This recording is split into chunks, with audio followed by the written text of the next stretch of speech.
So Nick Fuentes sat down with Jack Neel, and this made for a pretty good interview. So I do not know who Jack Neel is, but I thought that this was one of Nick's best interviews so far. And the reason why I'm saying that is because I've been watching about 5 of his interviews from, I think, this year alone. And in pretty much every interview, he's basically talking about the same thing and kind of in the same way. So it just feels like 5 of the same interviews, but this one was very different. So what made this a really good interview was that Jack was asking him random questions, and this forced Nick to kind of answer on the spot without really prepping for those particular questions because, like I mentioned, he's been talking about the same things and kind of in the same way. So it's kind of like Jack is catching him off guard or throwing him off guard in that sense, which is refreshing because you do want to see what someone thinks genuinely in the moment when they haven't had that time to prep or prepare an answer. So I want to get into the discussion on politics, so we can start with a clip. I think anybody that spends any amount of time thinking about this situation understands that there's a tremendous power of money in politics because an elected official like the president has to raise $1 billion every 4 years. And who has the money to spend every 4 years $50 million, $100 million without actually a tangible or direct return on investment? So I think this is an important clip because it really speaks to how much money and power go hand in hand, and I think most people understand that. But in terms of politics, you really think about people spending money to advertise, and obviously with advertisements, people are influencing you to vote a specific way. And what I want to point to is the ad that Trump used against Kamala, and it was the ad that says Kamala's for they, them, I'm for you, something like that. And that apparently was like the best performing ad of that election cycle. And so you can really see where that money is going and how it shows up in terms of influencing voters. But I also think he's pointing to something else when he's talking about how these billionaires are spending money every 4 years and they're spending big money, and that kind of goes outside of voting,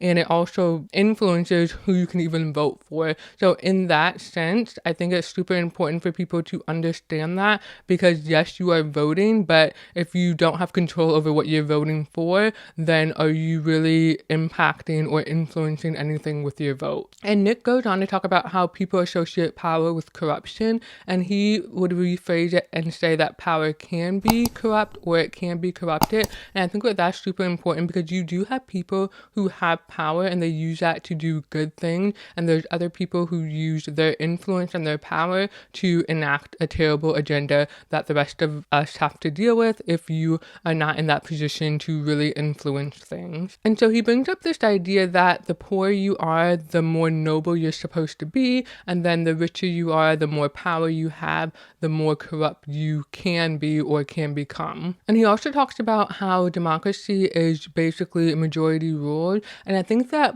for most people, we understand that because whether you are voting on something in school, you know that the person or the thing that gets the most votes is the thing that wins. So in that sense, there shouldn't really be anything wrong with the majority ruling, majority choosing how things are going to go, because in every facet of life that happens. And so I don't necessarily disagree that majority rule or mob rule is a bad thing. It depends on if you are on the short end of a stick and you are getting outvoted, then obviously you're going to have a problem with mob rule. And with that, he's really speaking to how America was founded. He's saying that this is a republic, but we do have some democratic processes. And so he's talking about, yes, when you vote, you can vote for the president, you can vote for the people who are going to be in the House of Representatives, but it's those people who are then voting for the president. And so you do have a vote, but you can't control everything with your vote. You're really just enacting your influence on one area of the government.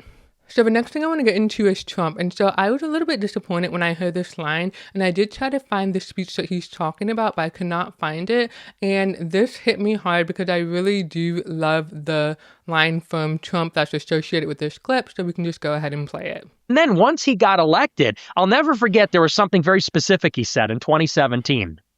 He did one of his first rallies after winning the presidency, and his audience started chanting, "Lock her up," about Hillary Clinton. And Trump, responding to the chant, said, "Well, that's something that plays good before the election," he said. And in that, he gave away the whole game, which is, did he really want Hillary Clinton to face justice? No, there was never any intention to put Hillary Clinton in jail. So hearing him say that definitely impacted me a little bit, because I do love that clip of Trump and Hillary debating. And then she's like, oh, well, it's good that we don't have the temperament of someone like Donald Trump in office. And then he's like, because you be in jail. And then it has that TikTok beat at the end of it, like really for when the video ends. But the timing of him saying that and then that tone, that beat, it just makes it hit differently. And so that is an iconic line, because he burned her with that line. You can hear the audience clapping and cheering, all of that stuff, because that was pretty savage. So you expected him to get in office and to hold people accountable. And so hearing him say, oh, well, that plays good before the election, I'm not actually going to do that once I'm in power, that does change things a bit, and it makes people perceive you differently. And so that was not something that I was aware of before Nick said that, and that is pretty crazy. And in hindsight, I wonder if Trump regrets saying that or operating that way, because he did get hit with all of those charges and he had to deal with political lawfare and all of that stuff. And so would he have done things differently the first time around when he was president? Would he actually have stuck to his word and made sure that the people who needed to be held accountable were going to jail? Would he have done things differently, knowing how it turned out for him and how it impacted him going forward after that? And then the other thing they talked about was vaporware, and I had no idea what this was, or I've never even heard of this term before.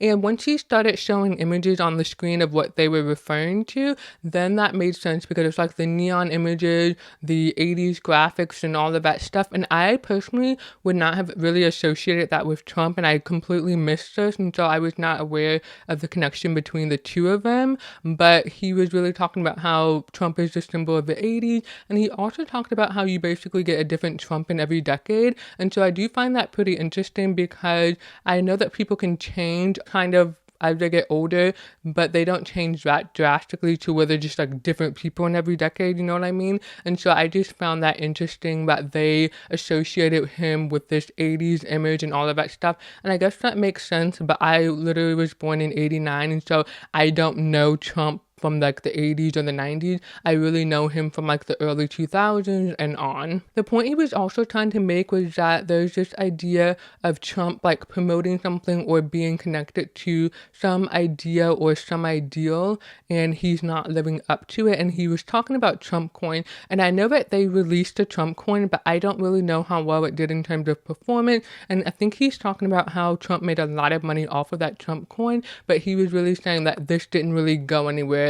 It's not, I guess, like Bitcoin where everybody knows about it, everybody's using it and all of that stuff. And so I would have to dig into that a little bit more to understand what he was saying. But really what he's trying to point to is this idea of Trump saying that he's going to do something and then he doesn't live up to it, or it doesn't pan out the way that we were told it was going to pan out. And interestingly, there is a portion of this interview where Jack just throws out names, and Nick is supposed to give a one-word response to what he thinks of when he hears that name. And for Trump, he said nice to say. I do find this interesting because he was such a huge Trump fan and a Trump supporter, and so to understand that he sees Trump very differently, and obviously he's been talking about Trump. He said that he didn't vote for Trump in the past election, and then you also have Marjorie Taylor Greene coming out and talking badly about Trump, the Republican Party, the GOP, and all of that stuff. And so you're having all of these huge MAGA supporters, huge Trump supporters coming out and criticizing the movement, criticizing Trump. Next up, we're going to talk about being canceled and hitting rock bottom. Go to the Capitol on January 6th, and I really had a great career. I had already been canceled twice. First by Daily Wire, then by Turning Point USA. At that point, I had been banned on YouTube and PayPal, so I was thoroughly canceled at this point. In spite of that, I had almost 100,000 subs on D Live, which was PewDiePie's live streaming platform. I was getting over 10,000 live viewers a night. I was making pretty good money. I was making about $50,000 a month as a completely canceled person. So watching that clip was pretty crazy. I had no idea how much money Nick was making, and it's pretty crazy to hear a canceled person, a person that people hate, a person that people ban, is making $50K a month. And so the way that they've been talking about Nick and saying, oh, he's just some weird kid in his basement, but he's making $50K a month, like that's that's not something that a loser or a weirdo does. Like, you can still be weird and make money, right? But what I'm trying to say is that he's putting in the work to, one, produce content that people want to watch, produce content that people want to pay him for, and then also he is really making a living for himself. And so I don't know what his lifestyle is like. He seems pretty laid back, and so I don't know if he's just blowing all of this money on crazy stuff, and that's part of why he had to figure out like how he was going to survive and all of that stuff once he got banned, once he wasn't able to use certain payment platforms or any payment platform and all of that stuff. And so you can really see how drastic of a lifestyle change that is when suddenly you cannot make money anymore, or you don't have access to your money. And you can really see that when they talk about NBA players going broke and kind of having to go to court over child support or unpaid bills, because that is a huge change when you go from making a lot of money to not knowing where your next check is going to come from. And obviously at some point, yeah, you will be able to make money, but it's not going to be the same kind of money that you were making before. And I can only imagine that Nick is making more money now if he was making $50K back then when he was canceled, because right now he is and does seem to be bigger than ever. Getting back to cancel culture, he also talked about how this is really just character assassination. And so really you are punishing people for the worst things that they've said, things that they've accidentally said and didn't realize how it came off, and things that they intentionally said knowing that it was horrible and it would be received in a horrible way. And so in some sense, yes, it is character assassination, but in another vein, it is just about not liking what someone does or what someone says and making sure that they don't do it again. So I can agree with cancel culture and the principle of it, but sometimes it does go too far. Next up, they talk about what's more harmful, and I thought that this clip was pretty interesting. Because what OnlyFans does to the men that use it and the women that are involved in it, that are creating it, is it takes away their innocence, their soul. And if the solution to many of these problems of modernity is to rediscover each other, relationships with each other, a meaningful relationship with a wife, a husband, a meaningful relationship with God, OnlyFans is really the only thing that might permanently sever that relationship by debasing and degrading and humiliating people, because that's really what that is. So I found this pretty interesting because with the work that people do on OnlyFans, it used to be associated with only sex work. And so you really had people going to dark corners, alleyways, and all of that stuff to engage in that type of behavior. But like everything else, it has moved online, and that's not surprising because literally everything that we do is on the internet. So you can buy illegal stuff on the internet, right? It's not surprising that you would have a site like OnlyFans, especially since there are other platforms that are similar to it that are more extreme and all of that stuff. And so I think it's interesting because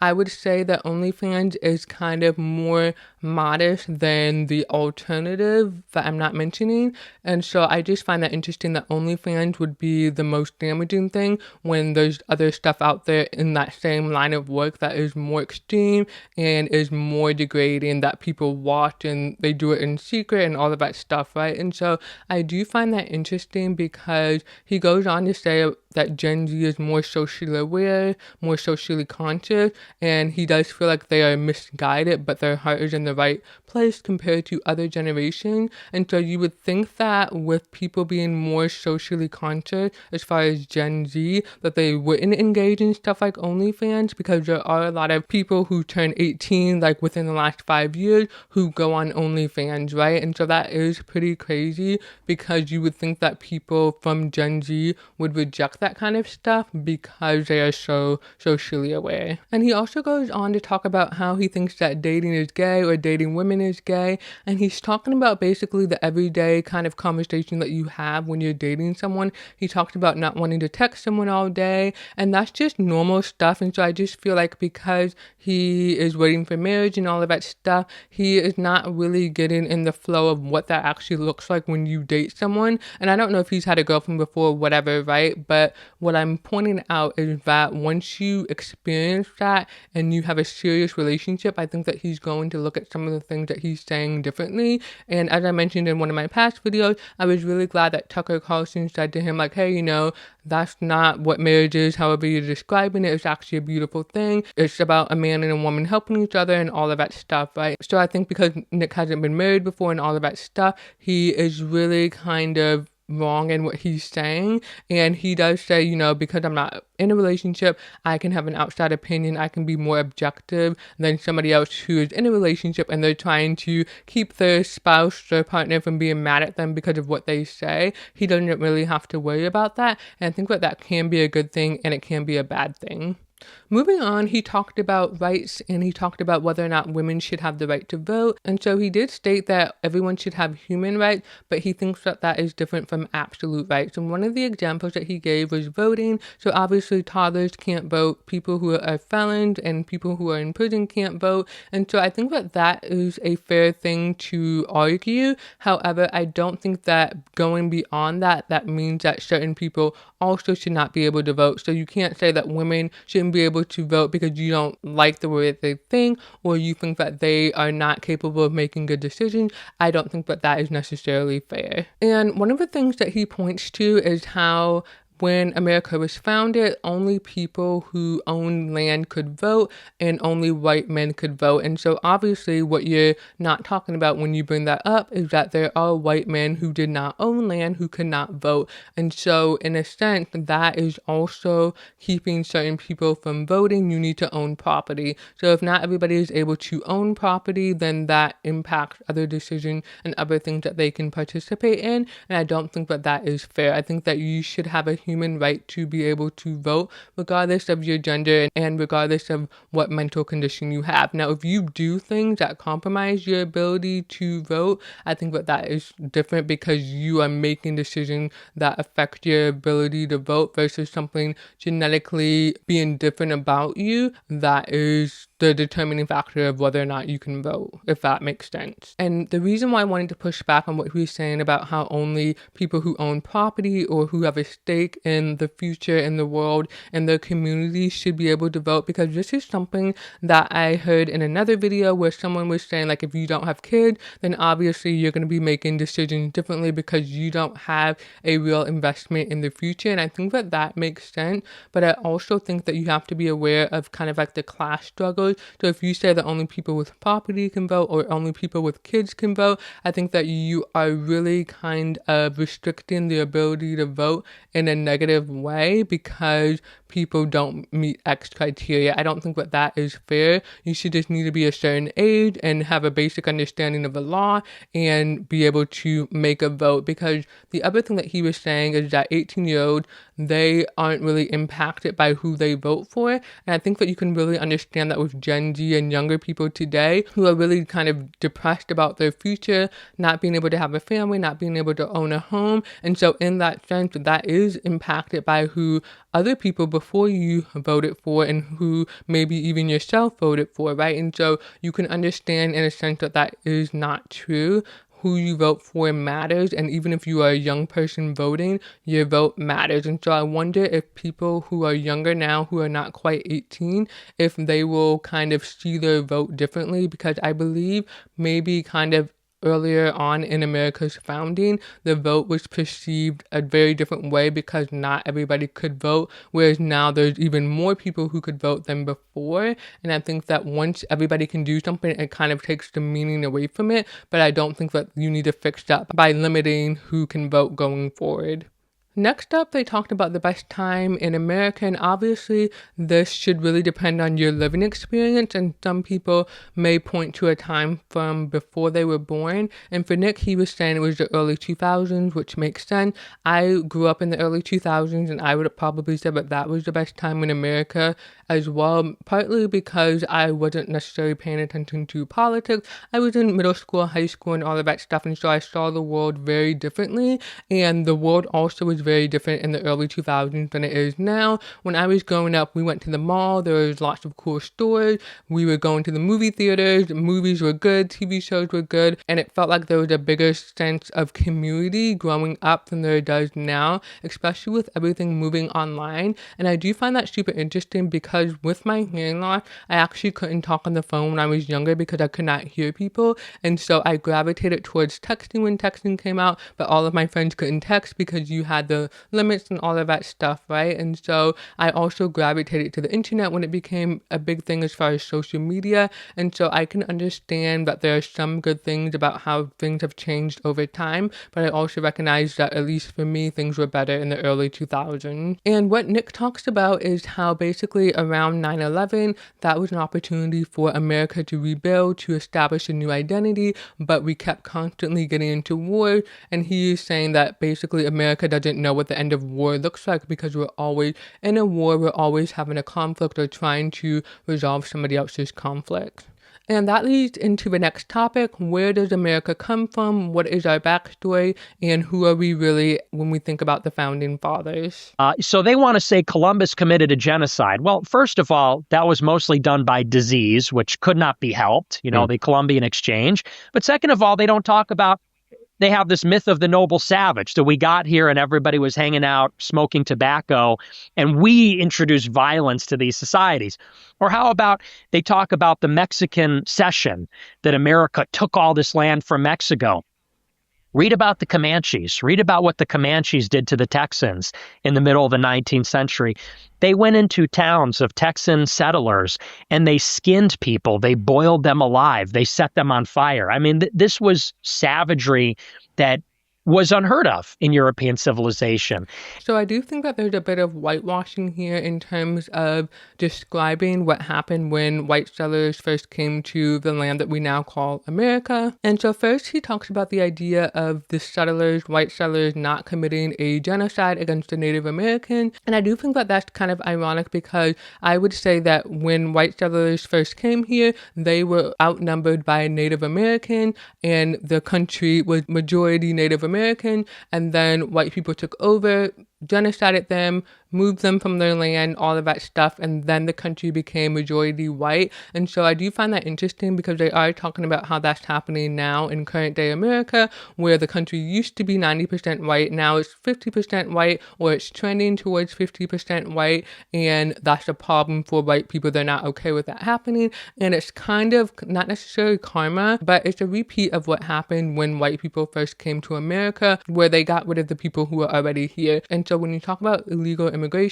or people coming to America from other countries, brown people coming to America from other countries, you are seeing what that must have felt like for the Native Americans when they were dealing with a bunch of white people. They were being outnumbered and all of that stuff. And the other thing I want to talk about is how he mentioned that the Native Americans were violent. So he compared it to what they were doing. They were boiling people alive. They were skinning them, all of that stuff. They were savage. And then he also talks about how that was unheard of in European culture. And so when you think of how the Native Americans fared, their populations were reduced. He does talk about disease, and I'm reading a People's History of the United States, and basically it talks about how there was intentional passing around of infected blankets to harm the Native American, to get them sick and to force them or to basically put them in a position where they would die because they can't protect themselves from those types of diseases because they literally don't have the medicine and all that stuff, right? And so that was intentional.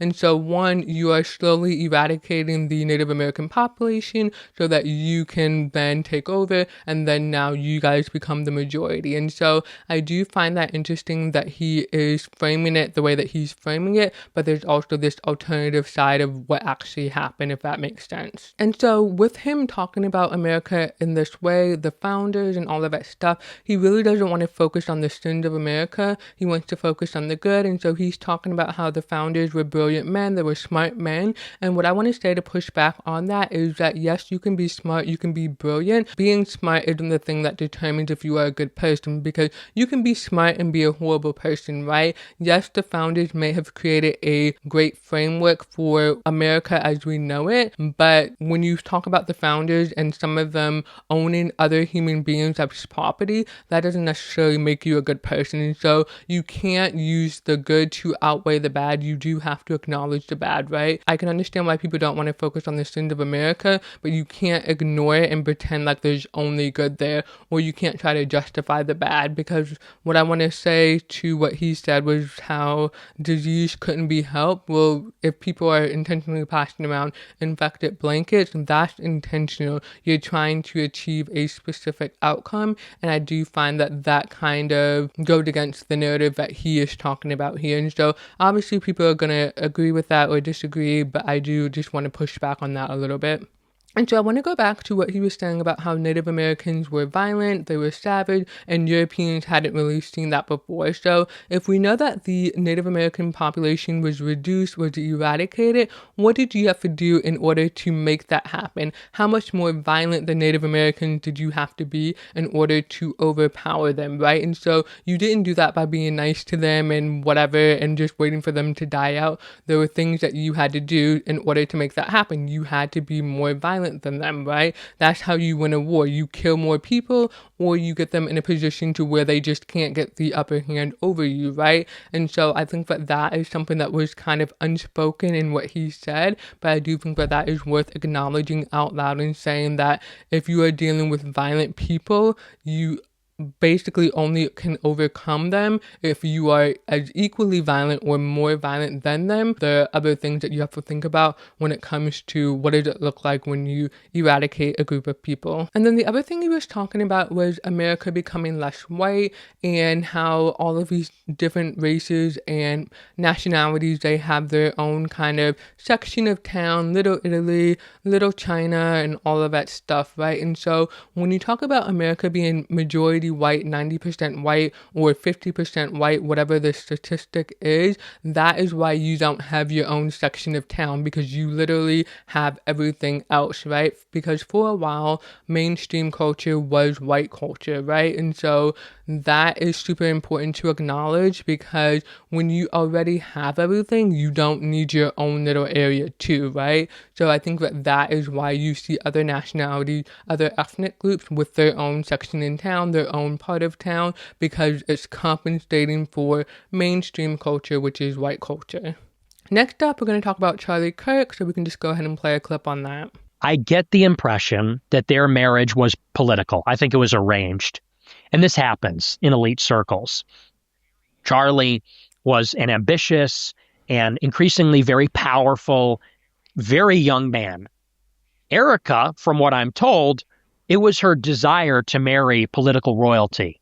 She's one of these people. I don't know who her parents are. So getting into this clip, so he is really talking a lot about Charlie Kirk in this section. He talks about how he was making $140 million a year for Turning Point USA. I think I read somewhere that maybe Charlie was making $1.6 million per year, but in terms of the company, that was what their that's what their revenue was or whatever. I know that they're a nonprofit, so I don't know the correct terminology, but they were bringing in $140 million per year in donations, I guess. And so he's really talking about how much money Charlie Kirk is around, the power he has, the influence he has, and he's talking about how Erica wanted basically a part of that. She wanted to be a part of that, and he's talking about how he thinks their marriage was arranged, and there's two ways that you can look at that. You can think of an arranged marriage as in you're forced to marry someone that you've never seen before, never talked to before, and this is really a marriage for political reasons or financial reasons. And the other way that you can look at this is as matchmaking, to where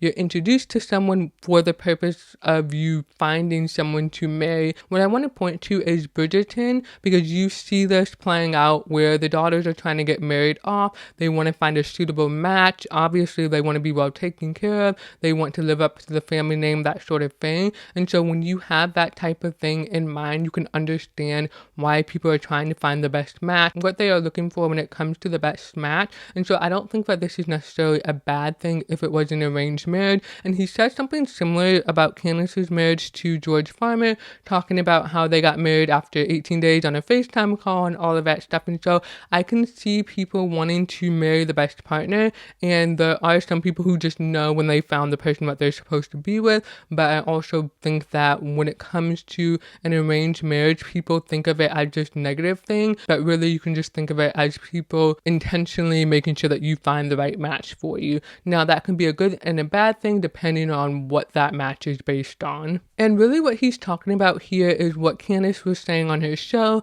how Charlie's life was like the Truman Show where everything was fabricated. It's hard to understand what's real in hindsight. And so Nick is tapping into that energy when he's questioning Charlie Kirk's role in everything, his marriage and all of that stuff, because he does say that he doesn't agree with Candace painting him as a victim. He thinks that Charlie Kirk knew what he was getting into, that he was part of this political grift and all of that stuff. And so you can look at it either way, but I do think it's worth exploring both possibilities, him being a victim and then him fully knowing what he got into.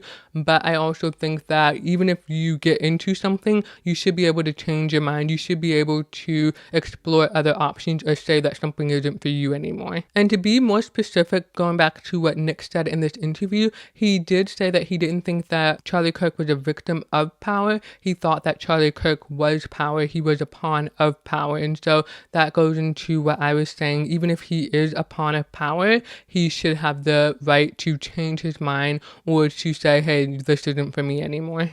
There was something interesting that he said about Charlie Kirk, and he said that he didn't feel like Charlie Kirk was pushing back on Israel. He thought that he was more so a stand-in for other people who were against Israel or questioning everything. And when you think about it in that way, that does make sense. Like he's saying, well, hey, if you are doing X, Y, and Z, someone who doesn't agree with you is going to say this. What is your argument to that, right? So he was saying that basically Charlie was role-playing and kind of helping them respond to or answer for what their critics are saying. And again, that could be what Charlie Kirk was doing. But when you point to his group text messages where he says, I have no choice but to leave the pro-Israel cause, that doesn't sound like someone who's just a stand-in and just kind of like a filler for what your critics might say and helping you prepare for that. And so I'm not sure how I feel about what Nick is saying here, but I also know that he doesn't believe in conspiracy theories or he doesn't think that there's enough evidence,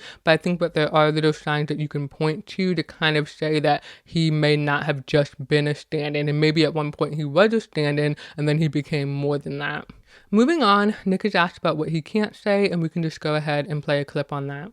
And so if you start to push temperance, caution, moderation, even just compassion, empathy, a lot of people in my audience get upset about it. I would say not most, but a very vocal minority. And I say it anyway. I say it all the time, and I make them very unhappy when I say certain things. But you see how some movements tend to be captured by their most radical members.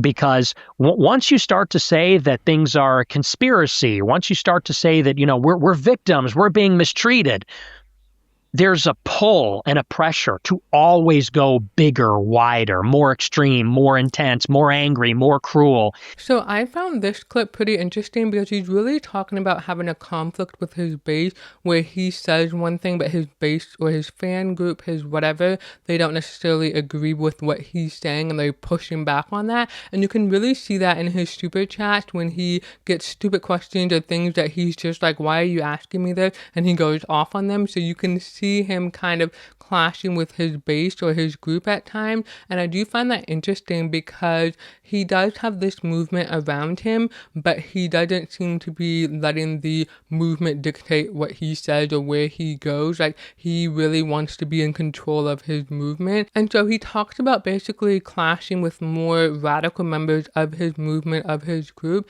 And it makes you wonder if he truly has a movement, or is he really speaking to people who kind of agree with like the general points that he's making or the general argument, but they're not actually a part of the movement. They don't believe what he says and everything that he says, right? They push back. And usually what you have is like with Trump, you have him saying and doing one thing and people pushing back against it and not liking it. But with Nick, what you have is him kind of saying things or trying to say things that he thinks is the right thing to say from like a moral perspective, but his audience doesn't like that. They want him to be extreme, they want him to be crazy, they want him to be hateful, that sort of thing, right? And so that is an interesting dynamic when you think about that, and it also just makes you question the idea of a movement and what it looks like when at some point you disagree with your base or they don't agree with where you're going, but you're the leader of the movement. You dictate what the movement is, right? And I find that interesting because what do you do when your movement is hijacked by radical members?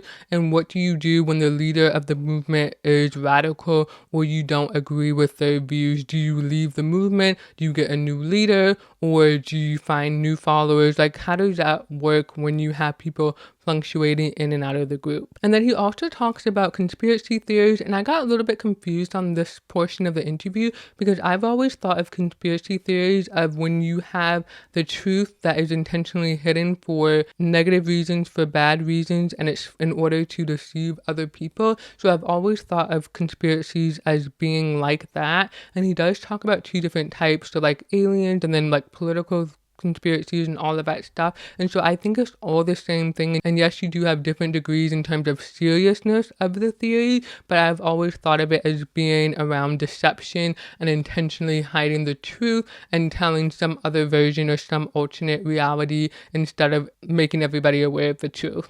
Next up, he talks about J.D. Vance and the plan for Vance to be president, so we can just play the clip on that. And they're going to do it in Ohio, where their guy is now running the state. This is how that kind of corruption works. Now, when J.D. Vance, well, this is their plan. When he becomes the president of the United States, they're going to give. You think AI is at a productivity boom right now? Wait until the U.S. military gets involved. The U.S. government is all in on the AI race against China. It's going to change everything in the economy, everything in the defense sector. It's going to change how wars are fought. So here he's talking about J.D. Vance becoming or possibly becoming the president and what that looks like when he gets in that position and how he's able to help different people in different corporations, different businesses around him because of his connection. And really what he's talking about is J.D. Vance's connection to Peter Thiel and how that is connected to AI and all of that stuff. And so he's saying that once J.D. Vance gets into this place, his theory is that this is really going to help the AI sector dominate and become better than other countries, specifically China, and this is the new thing that you need to be superior at than other countries. Around this time of the interview, he's talking about how he was doing all of this research on Tucker, on J.D. Vance, and he's saying that he basically researched things and he found out things that he was kind of scared to expose because he understands that when you disrupt real plans, significant plans, that doesn't make people happy, and then what happens to you as a result of that, right? And so he's laying out some of the plans of what he thinks is going to happen, who's going to benefit for when J.D. Vance is president, and I do think that this is super interesting because he does talk about, I think earlier on in the interview, how in terms of religion, how do they see AI, and there's some people who say that AI is bad. They think that when you are dealing with stuff on the computer, that you are bringing basically another soul into the computer.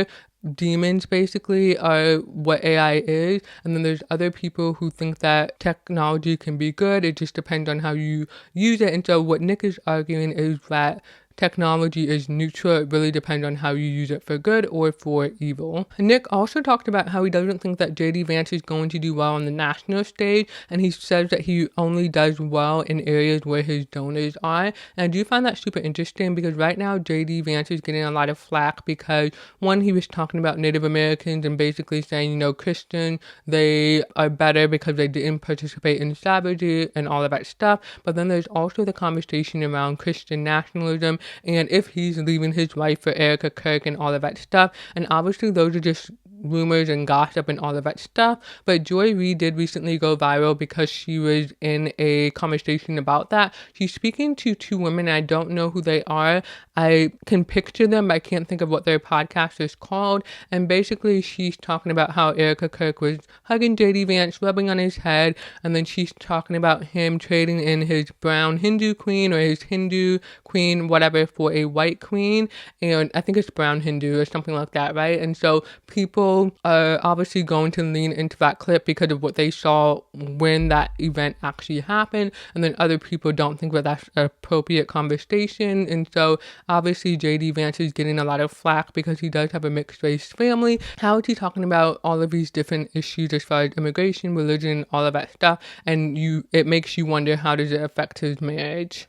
And lastly, they talk about Nick for president in 2036. And so Jack just gives Nick the opportunity to say what he would do if he were president on day one in 2036. And so what he says is that it would basically be martial law. He's going after all of the criminals. You need to follow the laws. You're going to get deported if you are here illegally and all of that stuff. And so that does seem pretty crazy. It almost for some reason made me think of 1984 with the way that he was talking about it. And he wasn't really talking about mass surveillance, but it just really seemed like everywhere was going to be heavily policed and all of that stuff. He did clarify that he was going to go into the major cities where there is corruption and a lot of criminal activity and all of that stuff.